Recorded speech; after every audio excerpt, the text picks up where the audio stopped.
الحمد لله رب العالمين والصلاة والسلام على سيد الأنبياء والمرسلين محمد بن عبد الله الأمين وعلى آله الطيبين وأصحابه الغر الميامين ما اتصلت عين بنظر وبعت أذن بخبر وسلم تسليما كثيرا كثيرا أما بعد فأعوذ بالله من الشيطان الرجيم بسم الله الرحمن الرحيم وقل جاء الحق وزهق الباطل إن الباطل كان زهوقا وقال الله جل وعلا وجاهدوا في الله حق جهاده هو اجتباكم وما جعل عليكم في الدين من حرج ملة أبيكم إبراهيم هو سماكم المسلمين صدق اللہ العظیم۔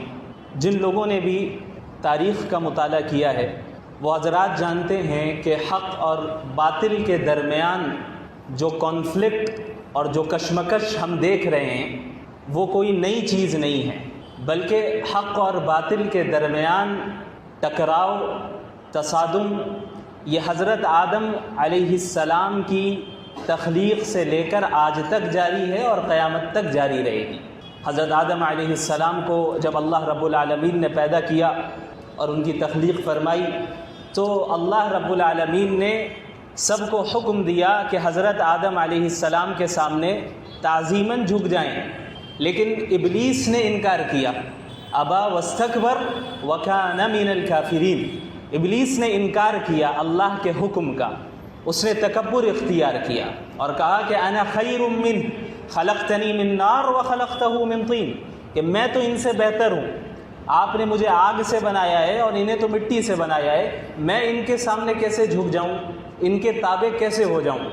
یہ وہ وقت تھا کہ جب حق اور باطل کے درمیان کی کشمکش کی ابتدا ہو گئی، اس کانفلکٹ کی ابتدا ہو گئی۔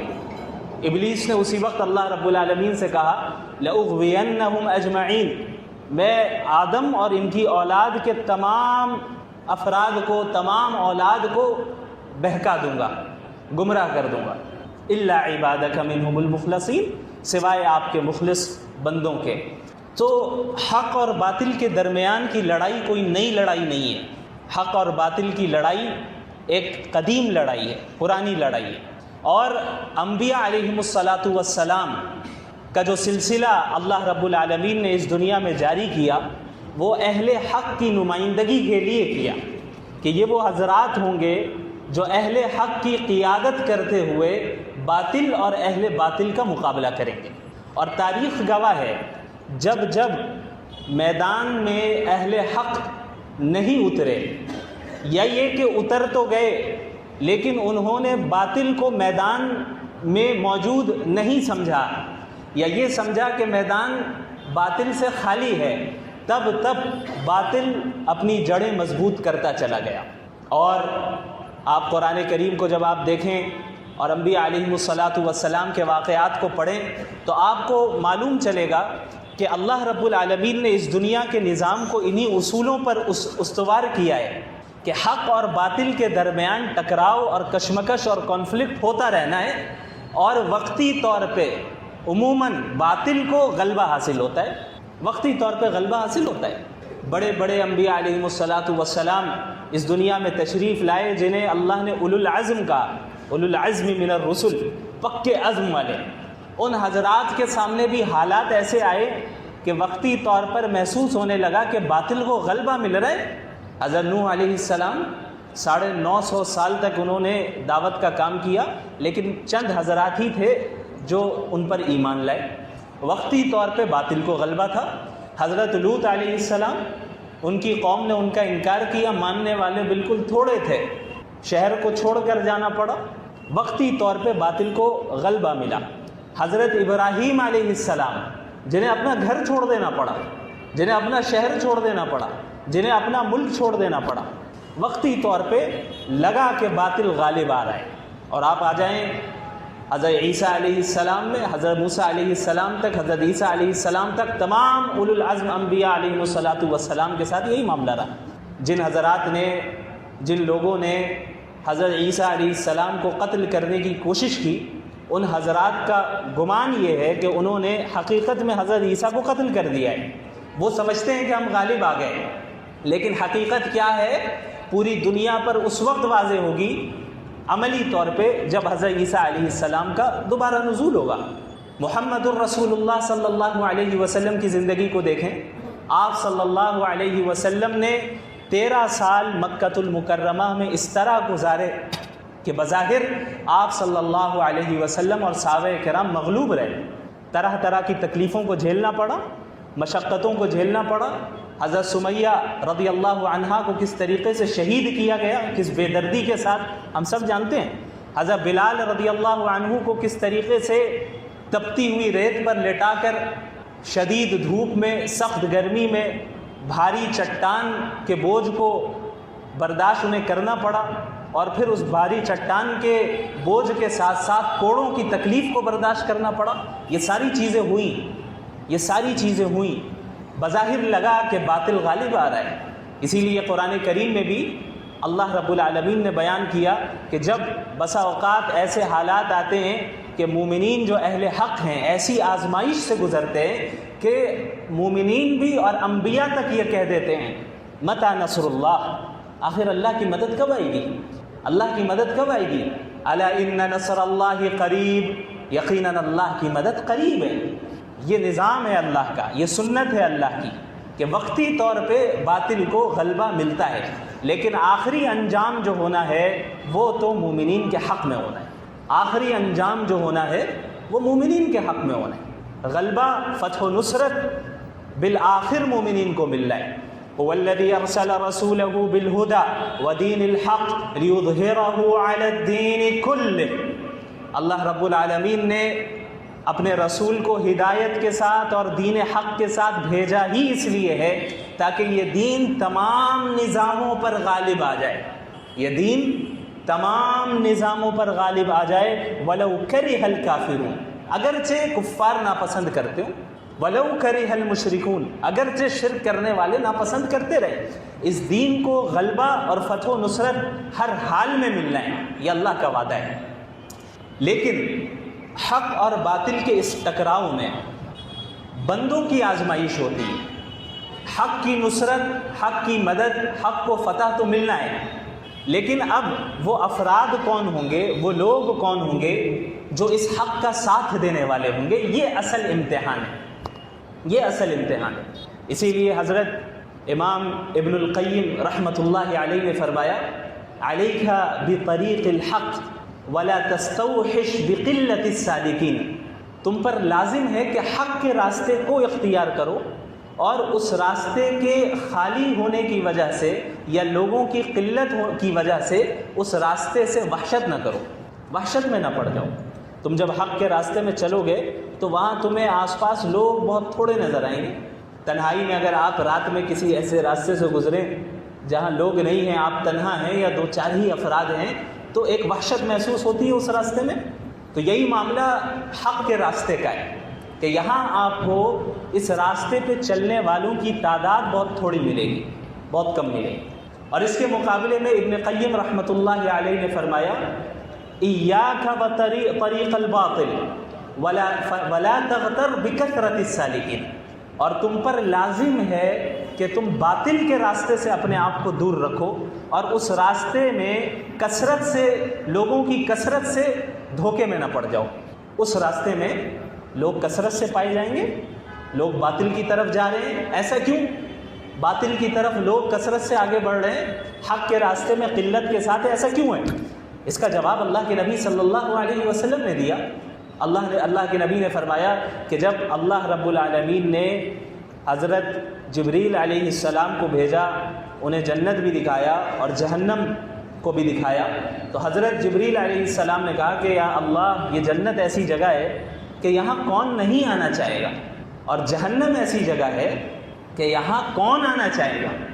اللہ نے انہیں کہا کہ دوبارہ جائیے، اب جنت کے راستے کو دیکھیے اور جہنم کے راستے کو دیکھیے۔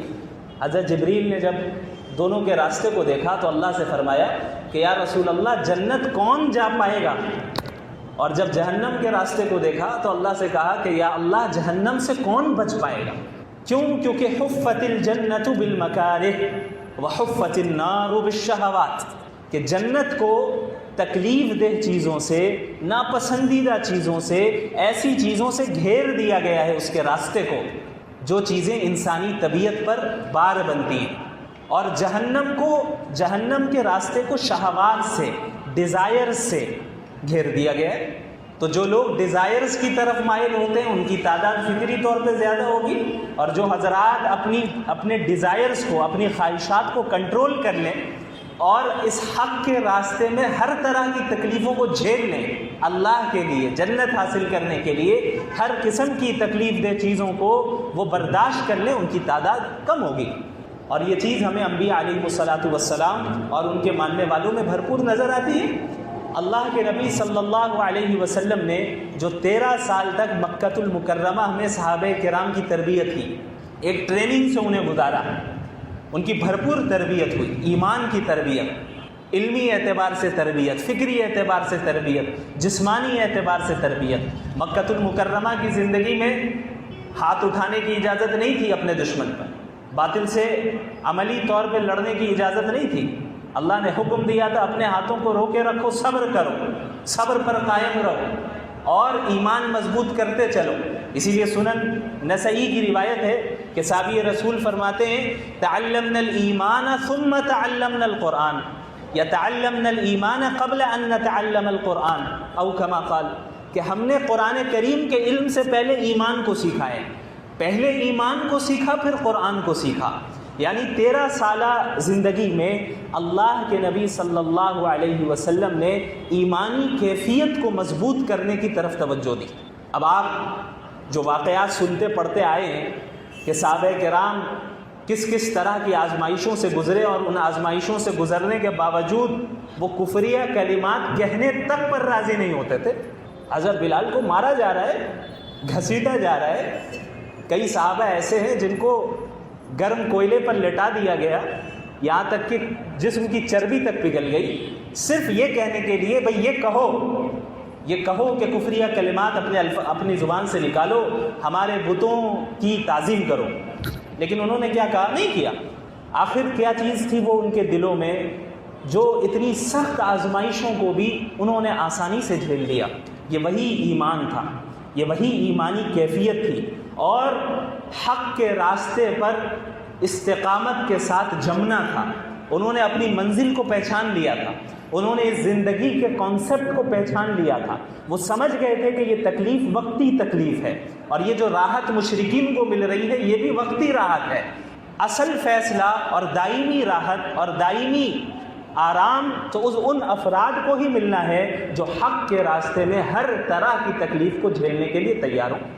صحابہ کرام نے جھیلا، اور پھر اسی ایمانی کیفیت کا نتیجہ تھا کہ اللہ رب العالمین نے غیب سے ان حضرات کی مدد فرمائی۔ بدر کی جنگ کب ہوئی ہے؟ سن 2 ہجری میں۔ جنگ سب سے بڑی جنگ جن میں عملی طور پر ٹکراؤ ہوا، سب سے پہلی جنگ اسلام کی جنگ بدر، یہ کب ہوئی ہے؟ نبوت کے 15 سال کے بعد۔ کیا اللہ چاہتا تو مکۃ المکرمہ میں ہی یہ جنگ نہیں کروا سکتا تھا؟ کروا سکتا تھا۔ تعداد کون سے بڑھ گئے تھے؟ خاص بدر میں 313 ہی تھے نا۔ یہ کہا جاتا کہ بھئی مدینے میں آپ 313 تیار کریں، مکے میں تیار کریں 313 اور لڑیں، مقابلہ کریں۔ کیا اس کی اجازت دی گئی؟ نہیں دی گئی۔ کیوں؟ بہت ممکن تھا کہ مکۃ المکرمہ میں 313 نہیں 3013 ہو جاتے، لیکن اگر انہیں اس ٹریننگ کے مرحلے سے نہیں گزارا جاتا تو وہ افراد نہیں ہوتے، وہ کوالٹی والے افراد نہیں ہوتے جو کوالٹیز اللہ کو مطلوب ہیں، جو صفات اللہ کو مطلوب ہیں۔ اب جب اس 13 سالہ تربیت سے اللہ کے نبی صلی اللہ علیہ وسلم کی صحبت میں صحابہ کرام گزرے، تب جا کر 313 ایسے تیار ہو گئے جو اپنی 3 گنا زیادہ تعداد پر غالب آ گئے، بغیر زیادہ ہتھیار کے، بغیر زیادہ اسباب کے، تعداد کی قلت کے باوجود یہ غالب آئے۔ یہ حق اور باطل کا معرکہ جو ہے نا، یہ اتنی آسانی سے نہیں جیتا جا سکتا، اور جیتنا بہت مشکل بھی نہیں ہے، اتنا آسان بھی نہیں ہے جتنا ہم سمجھ لیتے ہیں، اور اتنا مشکل بھی نہیں ہے جتنا باطل ہمارے سامنے بنا کر دکھاتا ہے۔ اس معرکے کو جیتنے کا طریقہ بھی قرآن بیان کر رہا ہے۔ المؤمنون والمؤمنات بعضهم اولیاء بعض یأمرون بالمعروف وینہون عن المنکر ویقیمون الصلاة ویؤتون الزکاة ویطیعون اللہ ورسولہ اولئک سیرحمہم اللہ۔ مومنین مرد اور مومنین عورتیں آپس میں رشتہ دار ہیں، آپس میں دوست ہیں، آپس میں رشتہ دار ہیں، دوست ہیں۔ یہ نیکیوں کا حکم دیتے ہیں اور برائیوں سے منکرات سے روکتے ہیں، یہ نماز کو قائم کرتے ہیں، زکوٰۃ ادا کرتے ہیں، اللہ اور اس کے رسول کی مکمل اطاعت کرتے ہیں۔ یہی وہ لوگ ہیں جن پر اللہ کی رحمت ہو۔ اللہ نے اس آیت میں دو چیزوں کی طرف اشارہ کیا، ایک یہ کہ مومنین اور مومنات آپس میں رشتہ دار ہیں، دوست ہیں، یعنی مومنین پر اللہ رحمت اس وقت کرے گا جب مومن آپس میں بھائی بھائی بن کر رہیں گے، آپس میں مومنین بھائی بھائی بن کر رہیں گے، اتحاد کے ساتھ رہیں گے، فرقہ واریت میں نہیں پڑیں گے، امت میں کے شیرازے کو منتشر نہیں کریں گے، بلکہ امت کو جوڑنے کی کوشش کریں گے، اولیاء بنیں گے ایک دوسرے کے، سب سے پہلی چیز۔ دوسری چیز، اللہ اور اس کے رسول کی اطاعت کریں۔ یہ دو چیزیں اگر مومنین کے اندر پائی گئی تو اللہ کی نصرت یقینی ہے۔ اسی کو سورۃ الانفال میں اللہ نے دوسرے الفاظ میں بیان کیا، وَأَطِيعُوا اللَّهَ وَرَسُولَهُ وَلَا تَنَازَعُوا فَتَفْشَلُوا وَتَذْهَبَ رِيحُكُمْ وَاصْبِرُوا إِنَّ اللَّهَ مَعَ الصَّابِرِينَ۔